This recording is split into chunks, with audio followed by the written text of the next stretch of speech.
I see where this mosh stuff is taking us. Okay, let's recap. Slam dancing started in the early 1980s as a spontaneous response to underground hardcore music. It evolved along with the thrash metal scene and then went national in the 90s thanks to the Lollapalooza tours and a number of mosh-conscious music videos. Then moshing got maybe a little too mainstream, but despite subsequent mosh pit fatalities, it never went away. And with the rise of nu metal in the late 90s, moshing got more and more violent, culminating in the frenzy and rape of Woodstock '99. So what's the state of the pit right now, 20 years on? Nothing punk about the mosh pit, you know, in the Y2K. What is punk in a way is like be creative, you know what I mean? There's plenty of dance steps that you can come up with that are like inventive and sexier than, you know, beating each other up. You mean moshing has now become a cliche? Sometimes it looks so choreographed. Can we have a mosh pit choreographer in, please? I mean, what's up with that? It's so far beyond irrelevant now that it's actually kind of funny. Some performers say they're just too famous to take part in the pit anymore.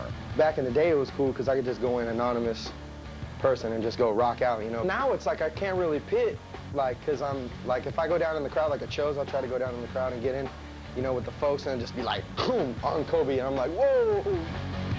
And some musicians say they feel no need for traditional mosh pit antics. I don't have a problem with people just sitting in their seats all night, enjoying me, watching me rock out. You know, I don't need a pit or a crowd participation to boost my ego anymore. I do a fine job of boosting my own ego. You know what I mean? But then there are people like Maura Jasper and Hilken Mancini, two original punk fans from back in the day, who say they're reclaiming the spirit of slamming by reinventing it as a workout possibility. Hilken's our certified aerobics instructor, and I'm your certified goof. Yes, it's punk rock aerobics, a combination of vintage mosh pit moves with a physical fitness regimen. Punk rock aerobics is a workout to punk rock music.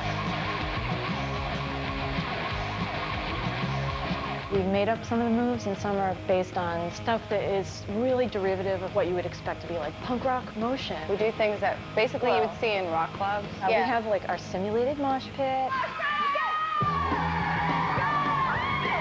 And then we'll say, just think about those guys in the pit. We have them like racing around the room in a big circle. And it's great when there's a lot of people. Note also the elimination of the usual all-male fight club vibe.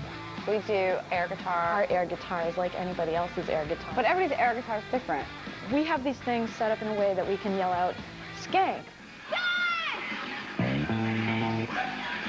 For people who've been taking the class, they know what to do. There's a lot of free-form pogoing. And it's also more fun to be doing in a safe context where you can laugh at yourself. You know there's not like beer bottles going to be smashed in your face.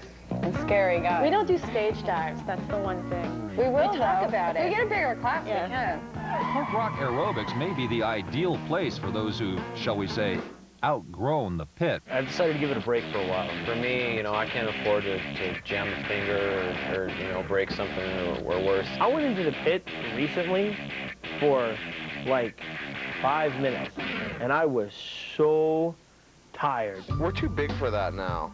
I mean, size-wise. I done flips, all kind of crazy, till I pulled a growing muscle. That was it for me, man. Like, hell no, I'm not playing with you kids no more. You gotta understand, okay, now what is an old dude going in the pit for? I am by far the oldest guy in the pit. 37-year-old Mosher, still hanging tough. Oh yeah, the young guys are going in to prove that they're older, and the old guys are going in to prove that they're younger. There we go, that's it. I'm too old for it now. It's time for some 41 to do it and do it to the best of their ability, because in 10 years they're going to be too old to do it.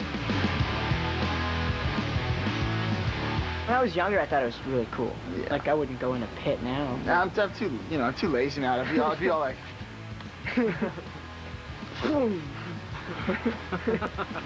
Every generation needs their own hero, their own thing, their own hobby, their own dance, you know? So when I first started doing it, it was one thing. For me, it's lost something. But to the kids who are going to see Blink-182 now at a show and going crazy, it's a whole new thing for them. They don't know my experience with it, so really they haven't lost anything. They get to go to a show and have a ball, and that's awesome. So after 20 years of slamming and stage diving, moshing is still with us. Moshers may outgrow the pit in the normal course of growing up, but as long as there's a new generation of young fans eager to vent their adrenaline, the moshing spirit, at least, will probably always be with us. Oh yeah, I'm gonna get down to the pit. Well, right up where the action is, man. Right up there. That's what it is. It brings people together. How can you go to a metal show and not mosh? When I get up and I look in the mirror and I got a bunch of lumps on my head, I had a good day.